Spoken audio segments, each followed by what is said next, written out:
Bonjour, je vais vous montrer comment télécharger et utiliser l'application TeamViewer qui permet de contrôler un ordinateur à distance. Premièrement, j'utilise un Mac, mais la démarche est similaire pour un ordinateur Windows, puis je vais vous indiquer les petites différences qu'on peut retrouver lors de l'installation. Alors, en commençant, on ouvre une fenêtre de navigation web, moi j'utilise Chrome ici, et on va rechercher TeamViewer. On clique sur le premier lien, donc teamviewer.com. Et sur la page qui s'ouvre, on va cliquer sur le bouton Télécharger gratuitement. Alors, ça devrait entamer le téléchargement de TeamViewer, ou si ça ne se télécharge pas, on clique sur Téléchargement direct ici. Une fois que c'est téléchargé, on peut cliquer sur le fichier qui s'est téléchargé ici ou bien dans nos téléchargements. On l'ouvre. Là, à ce point-ci, si vous êtes sur un ordinateur Windows, il devrait vous demander comment on veut procéder et comment on veut utiliser TeamViewer. Donc, il faut choisir Installation par défaut et Usage personnel.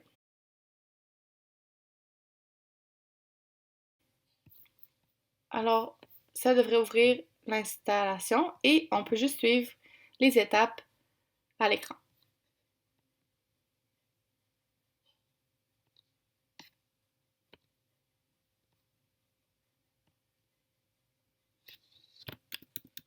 On entre le mot de passe de l'utilisateur de l'ordinateur.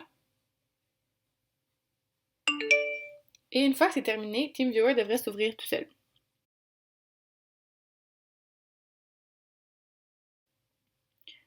Alors, on voit ici qu'on a un identifiant et un mot de passe. Ça, c'est ce qu'on doit fournir à quelqu'un d'autre pour qu'il puisse contrôler notre ordinateur. Ici, à l'inverse, on veut contrôler l'ordinateur de quelqu'un, on l'entre l'identifiant ici et ensuite le mot de passe qui va être demandé. Le mot de passe aussi, on peut le renouveler en cliquant sur le petit bouton ici en flèche. Puis ça, c'est très pratique à faire après un partage ou un contrôle d'écran pour s'assurer que quelqu'un ne contrôle pas notre écran à un moment où on ne le veut pas. Donc, on a seulement à cliquer ici, puis il y a un nouveau mot de passe qui est généré automatiquement.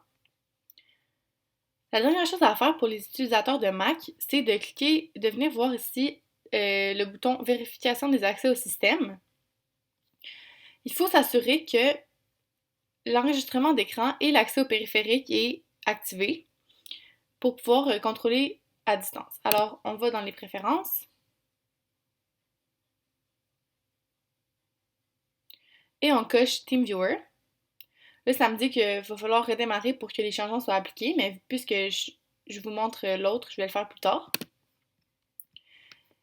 Et l'autre accès à donner, c'est pour les périphériques. Donc, on ouvre Préférences système. On doit cliquer sur le cadenas pour modifier. On entre notre mot de passe. Et on coche TeamViewer. Et voilà, vous devriez être prêt à utiliser TeamViewer pour contrôler un ordinateur à distance.